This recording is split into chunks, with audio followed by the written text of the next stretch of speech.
Hi, I'm Anthony. Welcome to a wonderfully sunny day in Umbria, Italy.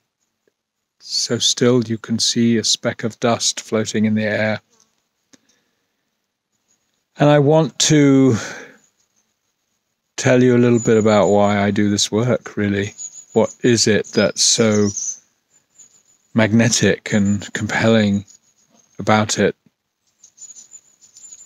I started this as a 10-year-old. I didn't know it's where I would end up today, but I was 10 years old when I first understood how powerful breath was. It was an instant when I was at school, at a boarding school, and a boy came up to me and said, "Breathe into this bag." He said, "Breathe into this bag as many times, as quickly and strongly as you can, 20 times," he said. So I did, and then he held me from behind and squeezed my chest, and he gently let me down to the ground. And it was certainly the most extraordinary experience that had happened to me since I was born. And I saw the heavens. I saw extraordinary things. I felt connected to whatever it was I'd had to leave behind, and I felt at one. And I think he did it as a prank. He actually did this to kind of scare me, but I loved it so much that I kept doing it. I asked him to do it again, and it became a sort of trend at our school, how we would all visit the realms of the other by virtue of this little breathwork practice we began. And since then, as a 10-year-old, when I was in my teens, I returned to breathwork, again, consciously breathing, but unconscious of where it would lead me. And after many different experiences with it, becoming a breathwork coach for my wife's birthing process of our son, and then studying Eastern philosophy and pranayama and Sufism, Sufi breathing, and so on. Eventually, I came to this Western version of what we do, which we now call the alchemy of breath. And I used to work in architecture. I used to restore old buildings in Italy for, 25 years. I never really felt deeply satisfied. But what I can say about this work since I founded Alchemy of Breath is that no matter how many people I breathe, and I've breathed well over 100,000 now, I'm as amazed as I was the first day. It's amazing enough to have your own breathing practice and to explore the realms that our limited mind doesn't permit us to reach. But then to become a facilitator, to understand what it's like to hold the space for someone who's on that journey, has been the greatest reward I've ever had. And it's no less amazing today than it was the very first time that I did it. And I'm also here to tell you that we've got another training starting in just a few days. On the 19th of November, we'll be having our orientation, and the actual course starts on the 26th.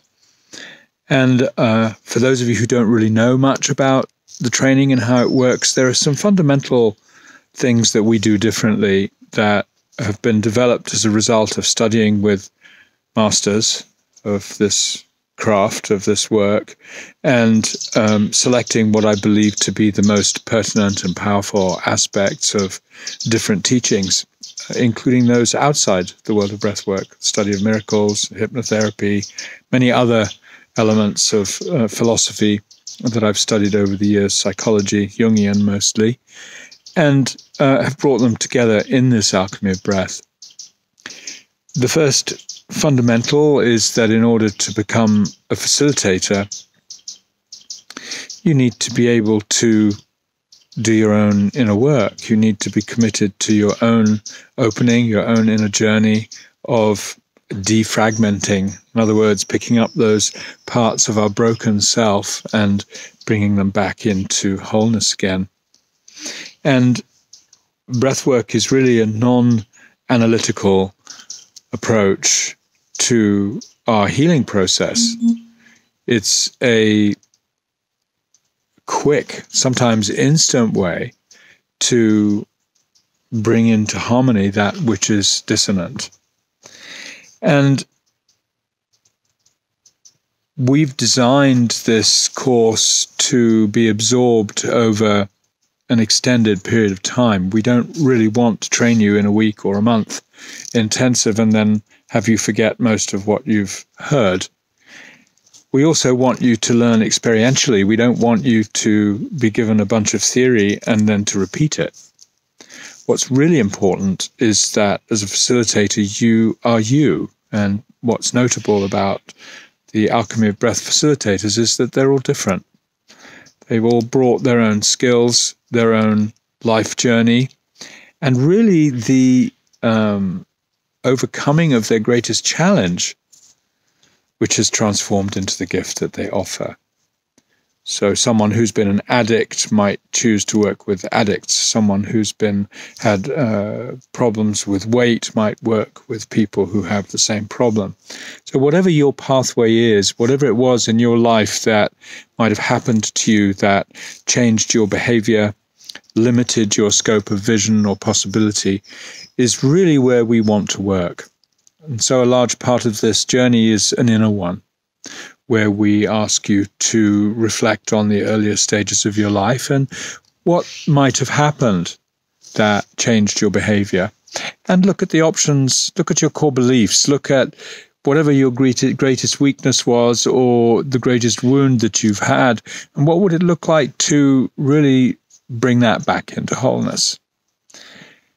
We're not training you to be a healer. That's not really what this is about. I don't believe in us being healers, but I do believe that as we attend to our own healing process, we do become exemplary for other people. We become a spark of hope for other people.